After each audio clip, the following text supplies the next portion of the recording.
Guess who's back? Still doing that shit, Andre? Oh, for sure. Yeah. Check me out. It's still Dre Day, AK. Though I phone a lot, can't keep it home a lot. It's when I frequent the spots that I'm known to rock. You hear the bass from the truck when I'm on the block. Ladies, they pay homage, but haters say Dre fell off. My last album was The Chronic.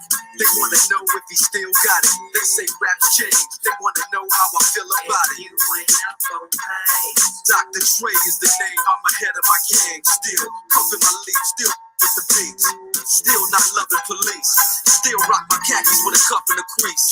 Still got love for the streets, reppin' 213. Still the beat bang, still doing my thing. Since I left, ain't too much change. Still, I'm representing for the gangsters all across the world. Still, hitting them corners and them lolos, girl. Still, taking my time to perfect the beat. And I still got love for the streets. It's the DRE. I'm representing for the gangsters all across the world. Still, hitting them corners and them lolos, girl. Still, taking my time to perfect the beat. And I Hey everybody, it's Justice for Comics. I don't know what happened earlier. I started my stream and it showed I had 2 people watching it, and all of a sudden it went to 0. And I looked on my YouTube channel and it didn't show that I was live. So I did see on StreamYard a notification that because of COVID-19 that they've had issues with uploading and connecting to YouTube. So I don't know. Maybe that's the problem. There's just a lot of traffic right now. Wi-Fi. I don't know what the problem was, but looks like I got 3 people watching me right now. I see Manny the Comic Collector in the chat. I see Infamous in the chat. I don't think they removed my video. I mean, I do play a little music in the beginning. I don't play a lot of it. I noticed that if I play a lot of it, my video tends to get flagged more. If I play just a little bit of it, less than a minute of it or so, I don't tend to have too many problems. Fair use, right? You should be able to have things in your video that, I don't know, just to me, it's all fair use. But once in a while, YouTube will flag my video for something. I don't know. Usually if they're claiming copyright or something, I don't know. It's all fair use in my opinion. So I don't know. YouTube is becoming harder and harder as a platform. I kind of wish there was a competitor to YouTube for content creators. I don't know what that would look like, but it would be kind of nice if we had an alternative to broadcast content. So I'm up in my closet. This is all my comic books are at my fingertips. This is where the store of most of my books are. Manny says my video was removed. All right. So I don't know. I guess I played too much of the song. I think if you're gonna play music in the beginning of your videos or your live streams, it has to be a small amount, like less than a minute. So it's sort of like if you were remember all the movies, like the guy that's calling in and they're trying to trace the phone call. If you're on the phone for more than 30 seconds, they usually can trace you. It's kind of like that with YouTube. If you play something for more than a minute, I think you get smacked. So I don't know. I don't know. I mean, we live in the freest country in the world, and we have so many effing rules. It drives me crazy. I don't know. Free speech is violated all the time. I don't know. It's just, don't get me going on that soapbox. And by the way, I just got a message, like an Amber Alert came over my phone. It's the same sound as an Amber Alert, but it was a message saying that Hillsborough County, which I'm in Pasco County, Hillsborough is just south of me, like literally 5 miles south of me.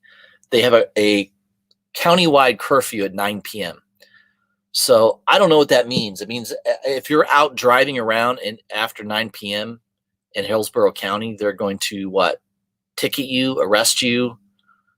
I don't even know what that curfew means. But yeah, we're living through some crazy times. I can only imagine what it would be like to live in New York right now, New York City. I mean, that's got to be terrible. That's where the bulk of the issues with the virus tend to be, is in New York. But Yeah, Infamous says when I click on the old link, it says the video has been removed for violating YouTube term of service. Yeah, there you go.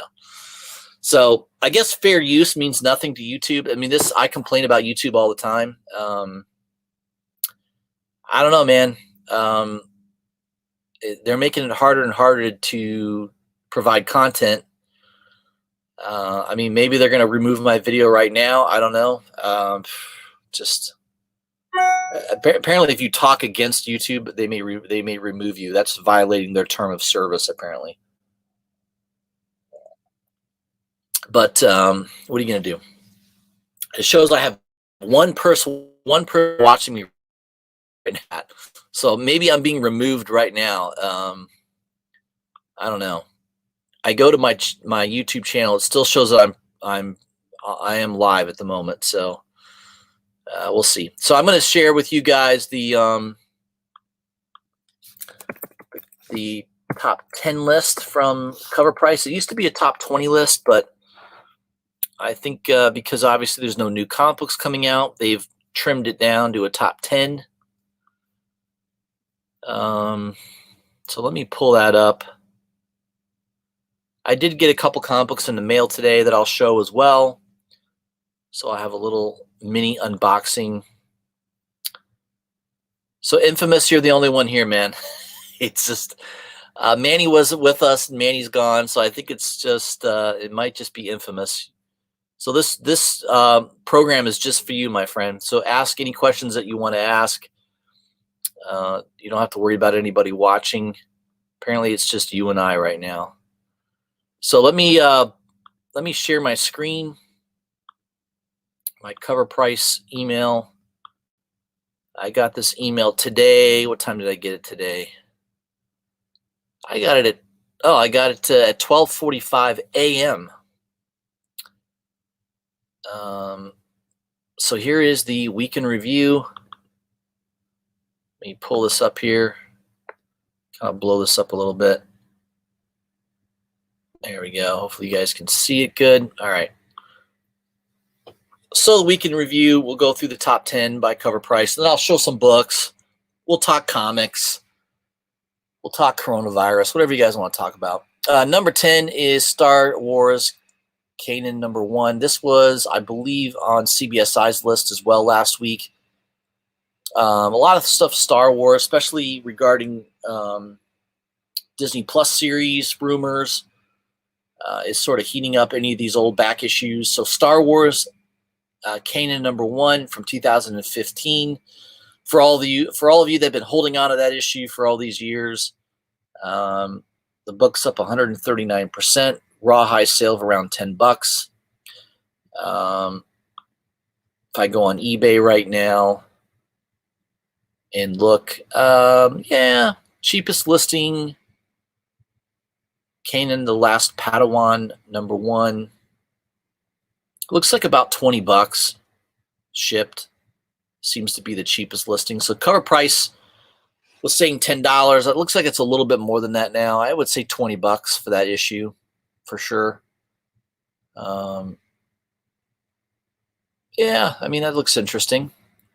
I'm a Star Wars fan, but I'm not a hardcore fan, so I didn't collect all the different miniseries that Star Wars was producing. But I do have a lot of Star Wars books. I mean, quite a few. Number 9 is Batman '89. First cameo of Punchline. That book is still hot. I think until comic books are back on a weekly basis, you're going to see Batman '89, '90 on these lists for a while. Hell Risen probably is going to be on here as well for a while. There's just nothing else to really talk about. So yeah, Punchline was the last big comic trend before the world fell apart. We expected that she would remain on the list until new comic books ship again, and here we are. So a 9.8 just sold for $150. Yeah, $25 to $30 for a raw copy. So that's pretty consistent, but good issue to have in your collection. I've got a couple copies, first and second print. Number 8 is Uncanny X-Men 266. First appearance of Gambit. First full appearance of Gambit. I don't know. That it's not first appearance of Gambit. That's for sure. I do have that in my collection. I was going to show off a bunch of X-Men books, so there is my X-Men 266, first appearance of Gambit. This is a high-grade copy. I purchased this several years ago, right around $50, $60. I didn't pay near what the price is going for now. This copy, in the condition it is now, would probably go around $120 to $140 in raw condition. I believe my copy is a 9.6 to 9.8 range. Might be 9.8. It's a pretty clean copy and presents really well in the Mylar, obviously. So, yeah, I'm real happy to have that in the collection. Just a solid book. I have been expanding my X-Men collection over the last couple months, so I'll kind of go over a lot of those. I may show off a lot of those tonight. So if you hang out in the chat with me, you'll kind of see something, a lot of my X-Men books. Number 7 is Amazing Spider-Man 300. Well-known book. 9.8 just sold for a little over $2,000. Venom 2 movie coming out is probably going to keep this book hot for a while. Obviously, first full appearance of Venom. He's on the cover. Well, actually, he's not on the cover. It's Spider-Man on the cover. But, yeah, this is a marquee issue, key issue in the Spider-Man mythos. And one that I don't have. I don't have a copy of X-Men, of Amazing Spider-Man 300, rather. So that's one that I would love to eventually get a high-grade raw copy if I could. But I don't know. It's just, as time goes on, it's just harder and harder to find those. And it makes it more dangerous to try to buy a raw copy in high grade. I'm probably better off buying a CGC graded copy at some point. I'm not one of these people that has to have a 9.8. I'd be happy with a 9.4 to 9.6 for that issue. That is a tough issue to find in high grade, especially raw at this point. They do pop up once in a while, but yeah, that's pretty tough to find a high grade copy that's still not graded. Number 6 is Venom Lethal Protector number 1. Venom's first solo series back in 1993. 7-day trend up 154%. A copy sold recently on eBay for about $75. That's a pretty good price. Key issue for sure. Number 5 is X-Men number 4. CovrPrice is honestly not sure how this keeps making the list, but it does. Granted, it's a cool cover with a solid first appearance of Omega Red. 9.8 just sold for $140. That is another book that I have recently picked up. So I'll show that off right now. Why not? Why the heck not? I've got that here. Recently got this from my good friend Marcus. He knew that I didn't have this issue, so he sent it to me. And it's a nice high-grade copy of X-Men number 4, first appearance of Omega Red. And I did pick up number 5, which is his second appearance of Omega Red. I think it's the first appearance of another character. Shoot, I can't remember now. It might be Maverick. I think it might be first appearance of Maverick is in issue 5.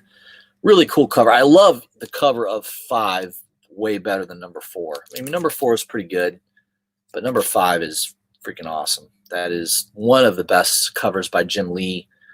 I think that's one of my favorite covers by him by far. So, yeah, I picked that up recently. I think shipped, I got it for about $18, which was a pretty good price. So real happy to have that in the collection. High grade copy as well. The number 4 is in a really high grade as well. So, yeah, that book's going to be on the hot list probably for a while. I don't see that coming down in value anytime soon. Number 4 is Nightwing number 70.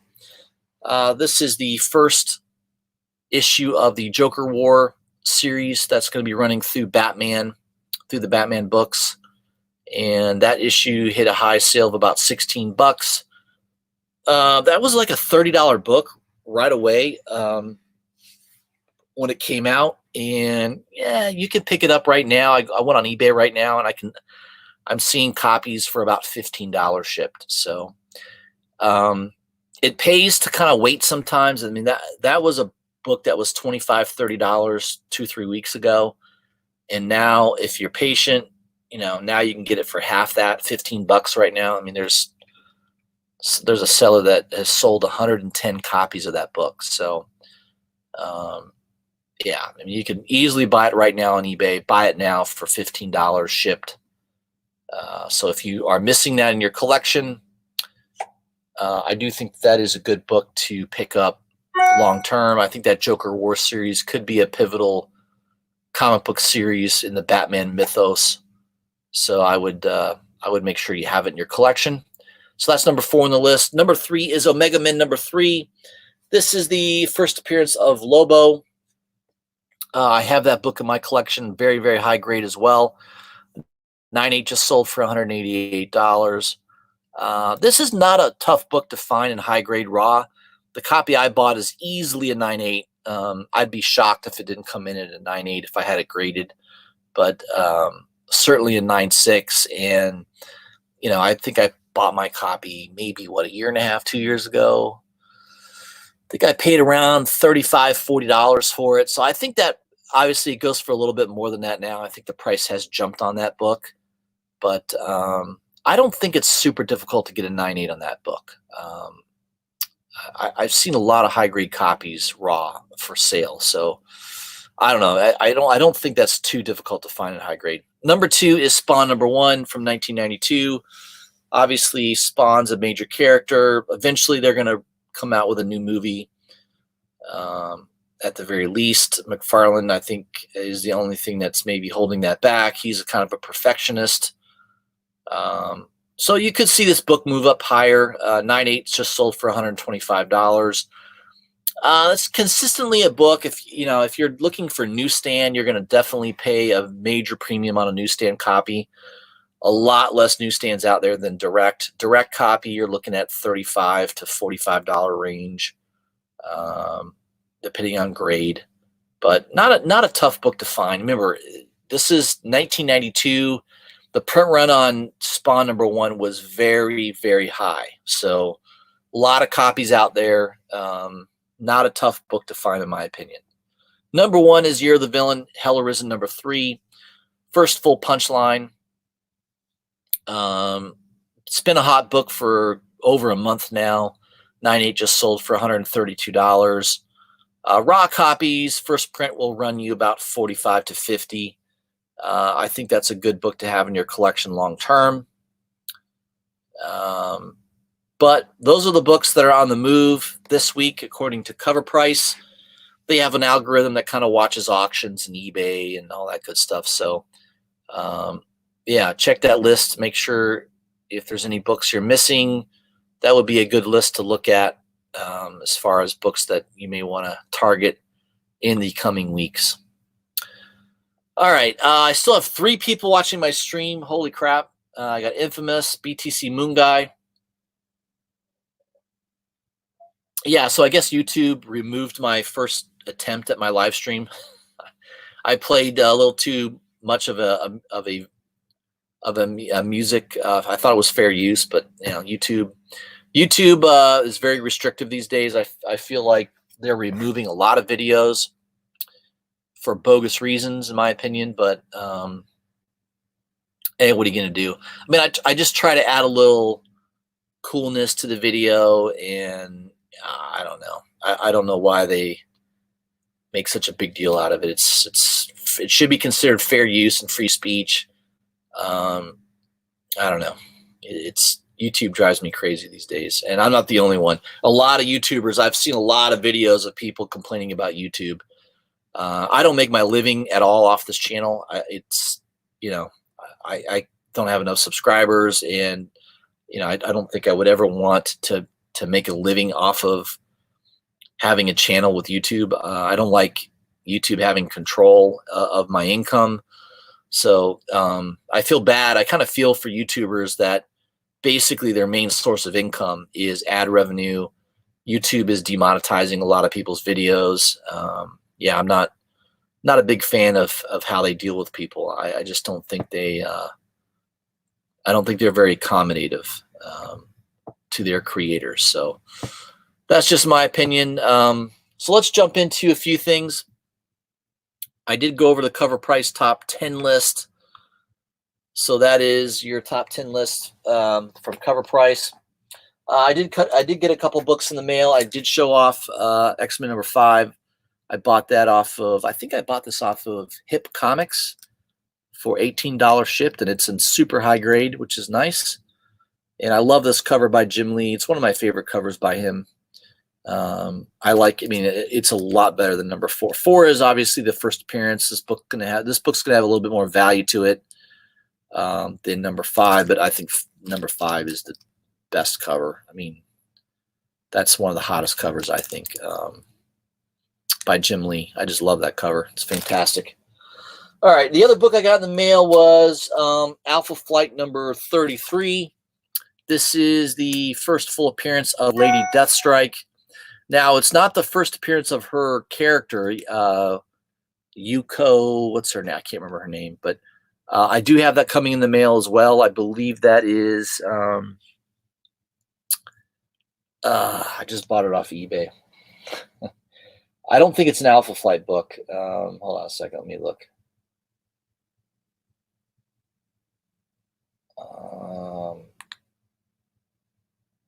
You know what? It might be an Alpha Flight. No, it's Daredevil. Yeah, Daredevil 197 is the first appearance of the character that becomes Lady Deathstrike.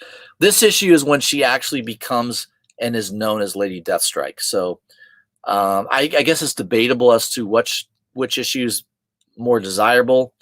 I bought all of them. I bought 197, 198, and Alpha Flight 33. This is her first appearance known as Lady Deathstrike. So I think this one seems to be pretty collectible.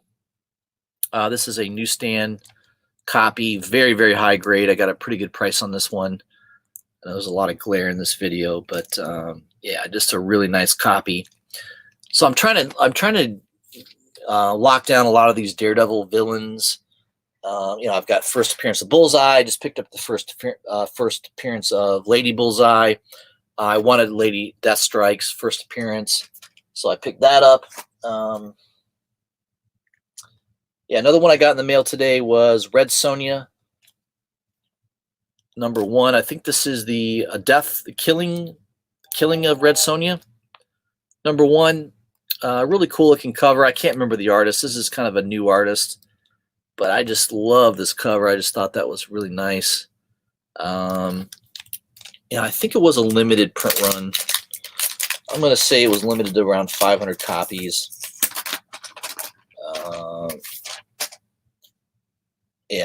So Comic Mint was the exclusive store that offered this. Or I'll tell you the artist. I got it right here. I'm going to put my reading glasses on. That is by Aaron Bartling. So I haven't heard of Aaron Bartling before. I don't know if this is his first art or not. I'll have to look him up on Instagram. But I really like the cover. I was definitely digging that cover. And I think it did sell out on Comic Mint. I'm fairly certain it did sell out. Just pretty cool cover. The interior artwork is okay. It's not, I don't know that this is going to be something I'm going to collect. I mean, that's kind of the artwork on the interior. Not exactly my favorite style on the interior artwork, but man, that cover is, for sure, that cover is awesome. So I grabbed that one. I think that was limited to 500 copies, if I'm not mistaken, but I know it's for sale on eBay, but I don't think you can buy it off Comic Link or comicmint.com anymore, but you may want to check it out. Sometimes they still have copies that come up for sale. So that was one that I picked up. So I'm going to go through some of my X-Men books. I've got a big, nice run of X-Men. I'm still trying to add to this collection. There's still a lot of keys I would love to pick up over the next year or two. Let me check back into the chat here. We got Infamous, of course, Manny the Comic Collector. We got BTC Moon Guy. And we also got Comics for Thomas. Welcome, all of you. Thanks for hanging out with me for a little bit. I'm in my closet right now. I got my Dracula print by Esteban Salinas up, and of course I've got my Alex Ross lithograph signed of Superman. That's one of my treasures. And if you guys have checked out my Instagram, I did a little video not long ago of my Bernie Wrightson print. Really proud to have that in the collection as well. So here's my old, I'll go through my X-Men collection here just to show you guys what I have.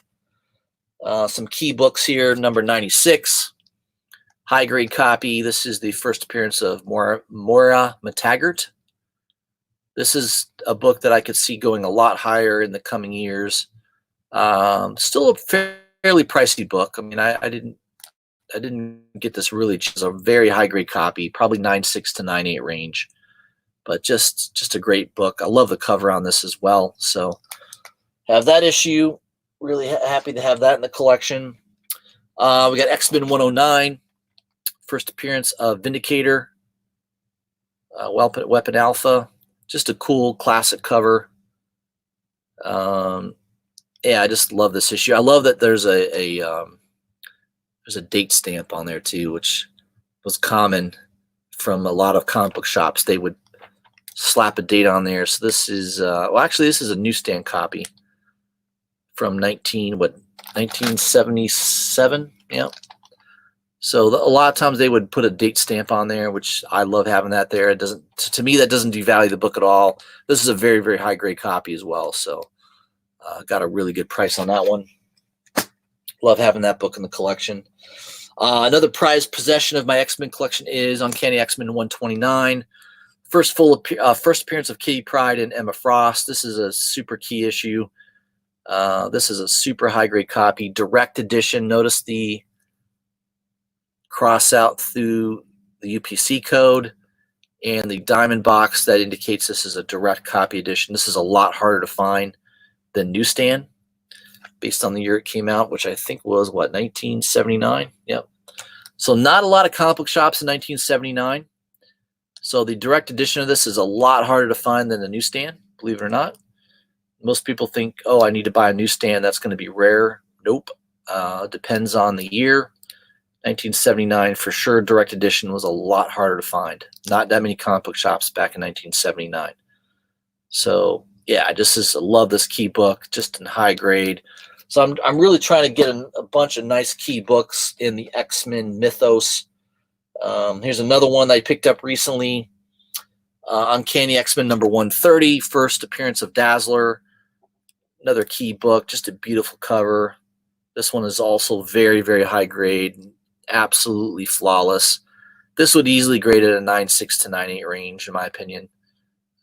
Just, again, another direct copy edition, X through the UPC code, and the diamond in the price. That's how you know it's a direct edition. A little harder to find, obviously, than the newsstand, so was really happy to find a good deal on this book. First appearance of Dazzler. And this was one I've owned for a long time now. This was in pretty high grade. This is probably at 9.2 to 9.4, which I'm happy with. I don't need to upgrade this one. This is Uncanny X-Men 136. I don't know if I think is that the death of Dark Phoenix. I'm not too sure. It's one. I think it might be the death of Dark Phoenix. But I would love. Obviously, I need to get like 134, 135. I'd like to get a couple more books. Still missing a few books in this series, but this was one I got really cheap, like $20 back in the day. Nice grade copy. I mean, it's probably a 9.2 to 9.4 range. It's not 9.6 or 9.8, but yeah, good enough for me. It presents very, very well. So glad to have that one in the collection. This is a recent pickup as well. I think I grabbed this about a month ago. Uncanny X-Men 140. Just a classic Byrne story, Claremont story rather. John Byrne art. Just love the Wendigo cover. I just love this copy. Throwing Wolverine out of his way. Just a super cool looking cover. Black cover. Really hard to find a high grade. I got a really, I mean, this thing's probably a 9.8. This would grade for a 9.8 pretty easily. So really happy to have that in the collection. Next one is Uncanny X-Men number 160. Another nice book to have. There might be a first appearance. I think there is a first appearance in that issue. I can't remember who it is, but I think there is something on that. I think it's the first appearance of, not the first appearance of, I think it is the first appearance of Magic. Maybe, no, I don't think it is. I think that's New Mutants. Yeah. I think it's an early appearance of Magic, though. Or maybe it's her first appearance on the team, on the X-Men team. That could be it. But that's a cool book as well to have in the collection. I've got also 161. So I bought a run of Uncanny X-Men 162. Got a Brood appearance there. 163. Kitty Pryde on the cover. 164. I think this is Carol Danvers' first appearance as, what is it, Cyber, something like that. I can't remember. I know this is a first appearance of a character here. 164. There's the direct edition. I also grabbed the newsstand edition, so I got both just in case. And I got 165, continuation of that Brood storyline, and 166, which I believe is the first appearance of Lockheed, that purple dragon. First appearance of that character in there. Minor Key. 167. Kind of a classic cover. And 168. Nice cover there. And I got 169. And 170. So that was a pretty good run of X-Men that I picked up. I got a good deal on those. Got 191. That's the first appearance of Nimrod. That's a key book as well. Grabbed that really, really cheap last year. Got a good deal on that one. Uncanny X-Men 213, classic Wolverine Sabretooth cover. And I got the first appearance of Mr. Sinister 221. This is in high grade as well. Bought that several years ago, really cheap, probably $10 I paid for this. So some of these I've gotten really, really cheap. Some of them I've paid a little bit more for, but yeah, just trying to build up a nice X-Men collection. 234, I just love this cover. Nice Mark Silvestri cover. I don't think there's anything really significant or key in this book, but just a really cool looking cover. Love that cover. Let me recognize the chat. We got RB3 hanging out with us. Yes, the police is after me, no doubt about it. Yeah, Nostalgia Junkies, welcome, my friend. You got Manny, of course, BTC Moon Guy, Malcolm hanging out with us. RB3 says now get the X-Men omnibus and start reading it. Yes, that would definitely be on the hit list to pick up the omnibus, no doubt about it. All right, so continuing on our run here, I left off with 234. Next one in my run is 251, classic cover by Silvestri. Love that cover. There's been a lot of cover swipes of that, right? We've seen that many times.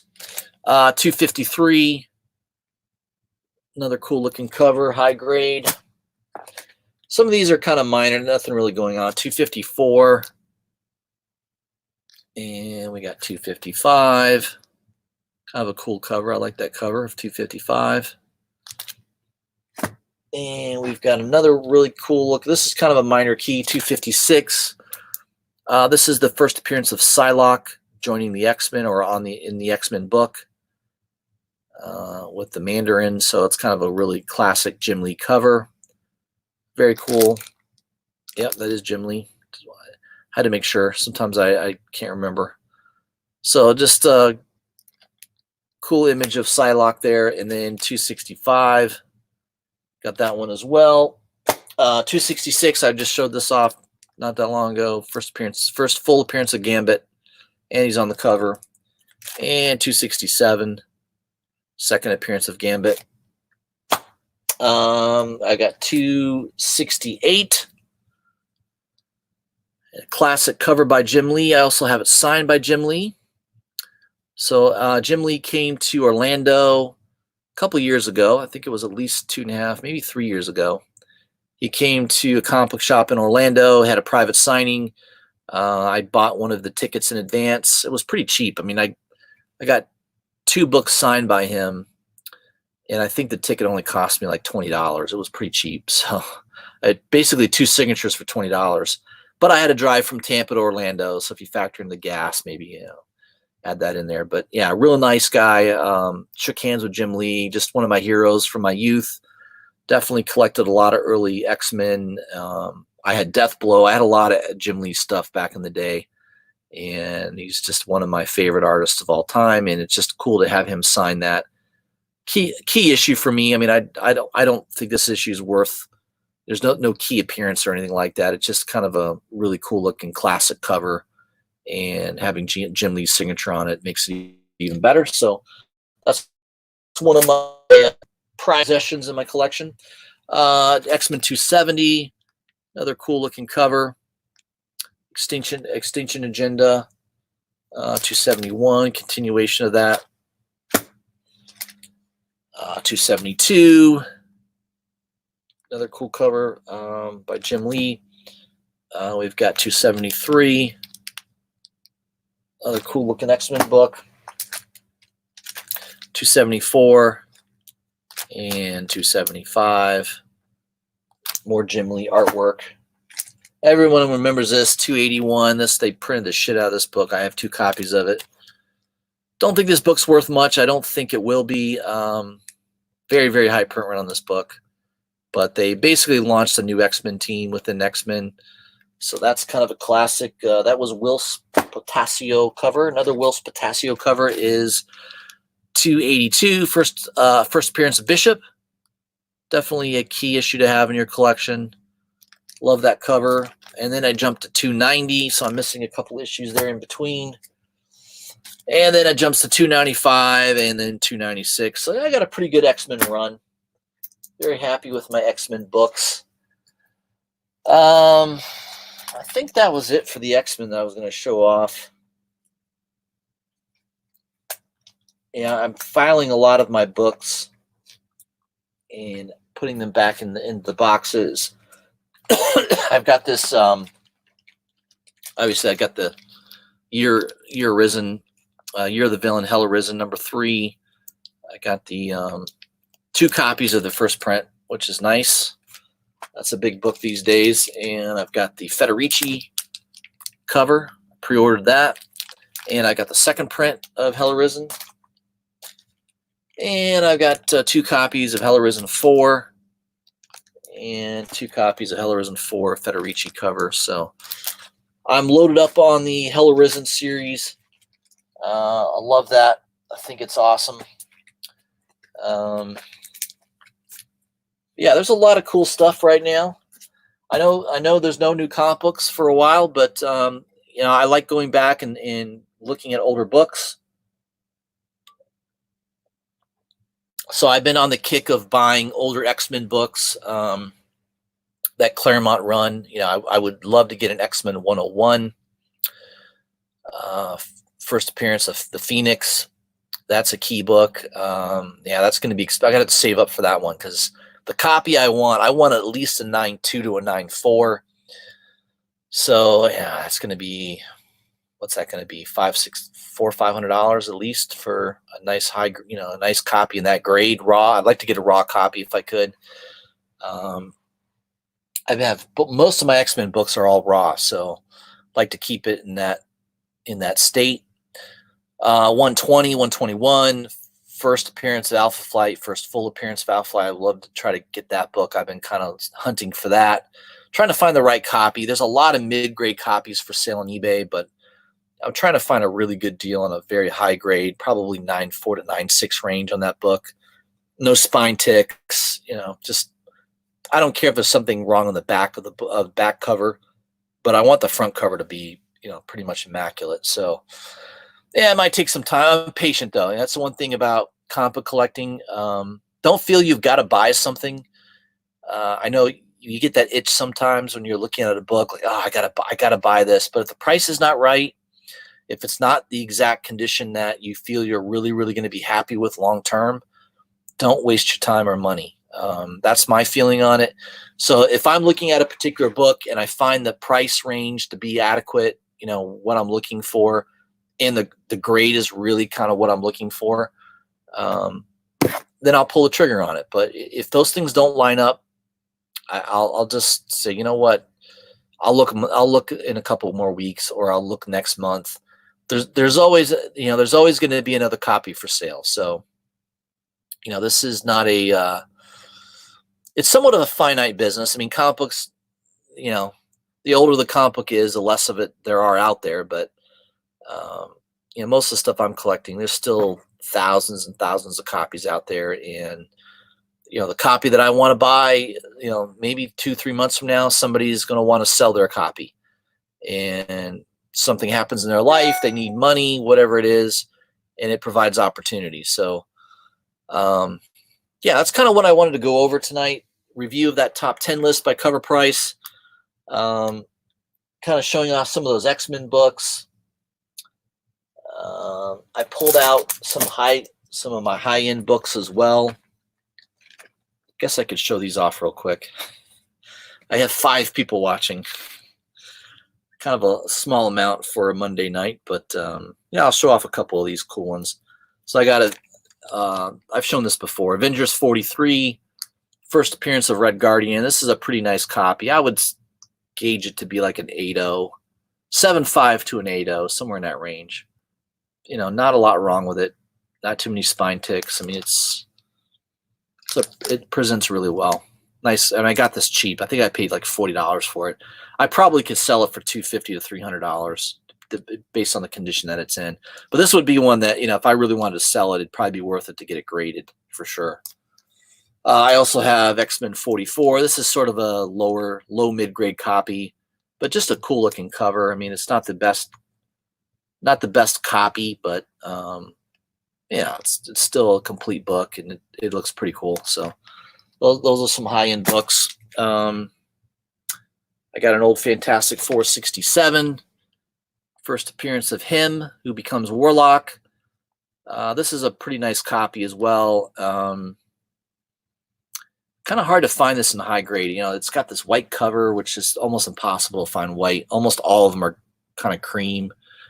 The quality of the paper back then was really, really bad. So, but this, I mean, if you look at this book up close, I mean, there's not a lot wrong with it. It's it doesn't have any major spine ticks or any major creases in it. I mean, I would say it's probably a 7 to an 8, at least a 7. So pretty nice copy. That would be one if I ever wanted to sell it. Yeah, this would be worth getting graded, I think, for sure. Okay, I got Silver Surfer #1. A pretty high, nice looking copy. Now this one's been restored, so I probably would never sell this to somebody. I don't want to sell it anyways. This is a book that I didn't want to spend thousands of dollars on this book, but it looks like, it looks like a $2,000 comic book. I mean, if this thing wasn't restored, it would be worth probably $2,100 at least. I mean, I think I paid around $400 for it. So, but it looks so nice. I mean, the colors on it are fantastic. There's no spine ticks, no creases. I mean, this thing is in really, I mean, it looks like a 9.2 to 9.4 copy, but it has been restored. But I'm okay with that. It had a little bit of color touch and a tad bit of glue. These thicker Silver Surfer had these thick bindings that, they tend to come apart at the bottom. So I'm okay with that. It was professionally restored. I've got no problem with that. I love that cover. #4, Silver Surfer #4. Slight amount of color touch on the cape on this. The only other problem with this book is you can see writing on the surfboard. Other than that, this thing would be like a 9.4 to 9.6 pretty easily.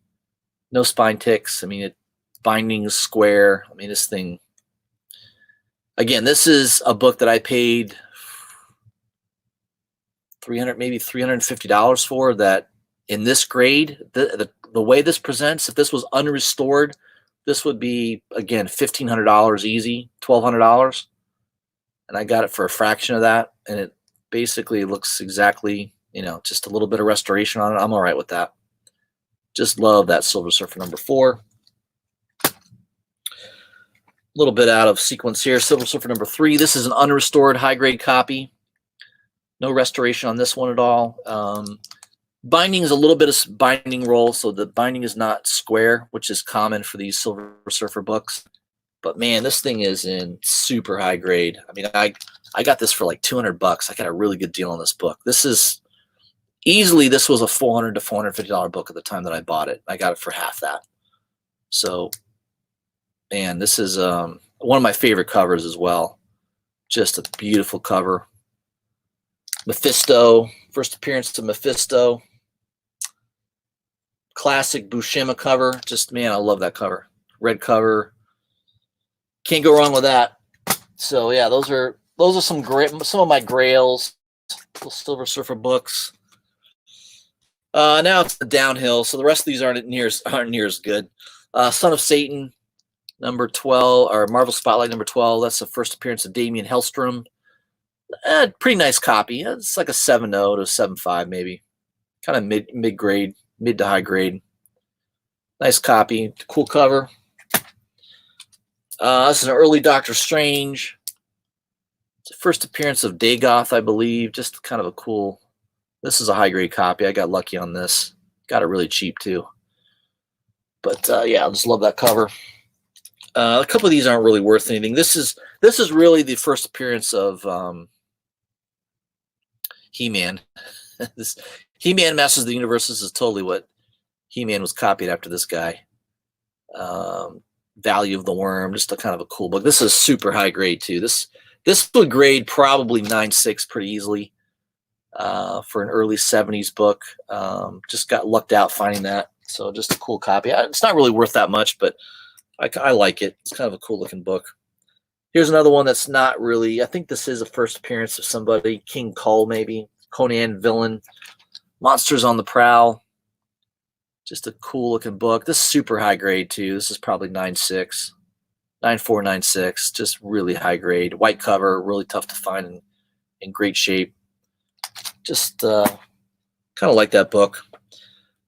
This was a early appearance of Morbius, Spider-Man, the Human Torch, Marvel Team Up number 3. So this is a book that's probably going to continue to be on the move as the Morbius movie gets closer to coming out. Just a cool looking cover. I think that's Morbius's first appearance outside of Spider-Man. What's significant about this? Other than that, not really that significant, but this is a really high grade copy too. And then I got behind that, I got Marvel Team Up number 20, Marvel Team Up number 92, Spider-Man Hawkeye. I've got Spider-Man and Werewolf number 93, which is cool. These are all high-grade copies. Number 69, Marvel Team Up. Number 70, Spider-Man and Thor. And then number 94, Spider-Man and the Shroud, Master of Darkness. Kind of like that cover. So that's kind of it, guys. I just wanted to review with you guys some books that I got recently. Some high-grade books in my collection. Yeah, I'm in my closet right now, so all my comic books are at my disposal within arm's length. So it's a little easier for me to show off some books. So I haven't done one of these videos in a while where I've shown off some of my collection. Appreciate everybody kind of tuning in. But that's about all I had. I just wanted to do kind of a quick video. Didn't want to spend too much time going through it, but I will have another video on Thursday, my normal whiskey, cigar, and comic show. I'll try to do that in the evening outside where I can smoke a cigar, sip on a little whiskey, and talk about comic books. I'll try to come up with some contents, things to talk about. I appreciate everybody checking in on the chat. Yeah, any comments you guys have or questions, please feel free to message me. I'm on Instagram. You can message me on YouTube. And yeah, I appreciate everybody checking out the live stream. And I will see you guys probably on Thursday. So look for my next video on Thursday. Again, until new comic books are out, I'm not doing a new comic book. Every Wednesday I used to do a video. No need to do that anymore. There's no new comic books, at least probably until July. maybe June. I think it's going to be July, though. It's my guess. So until then, we're kind of on shutdown, and good time to look for older back issues, maybe complete some collections that you have. That's kind of what I've been doing, trying to find some stuff that I want to refocus my attention on. So yeah, look for my next video on Thursday. Hang out with me. I'll be smoking a cigar, drinking some whiskey, and talking comics on Thursday. So everybody, appreciate you hanging out with me, and I'll see you soon on Thursday. Thanks.